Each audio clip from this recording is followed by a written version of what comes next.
অল্প কয়েকটা জিনিস চিন্তা করলেই তো বোঝা যায়। আল্লাহ বলছে আমা কুনতা সাগীরা, আমি নিয়ে যাইতেছি।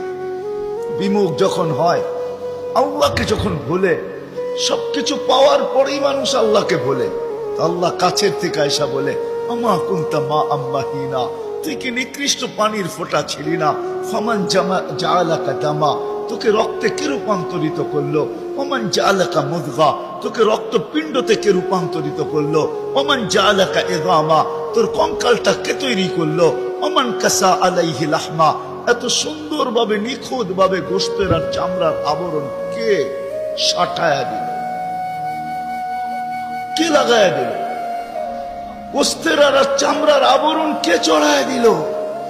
আমা কুনতা সাগীরা, মার পেটের থেকে যখন আসছিলি তো তুই কেমন ছোট ছিলি? আন্দাজায় মনে হয় বলা যাবে না, ট্যাপ দিয়া মাইপা বলতে হবে। আমা কুনতা দাঈফা, দুনিয়ার কোনো মেশিন আসে নাই, মার পেটের থেকে বাচ্চাটা আসলে কেমন দুর্বল থাকে। আসছে নাকি মেশিন? এই হুজুরদের কাছেও নাই? আপনাদের কাছেও নাই?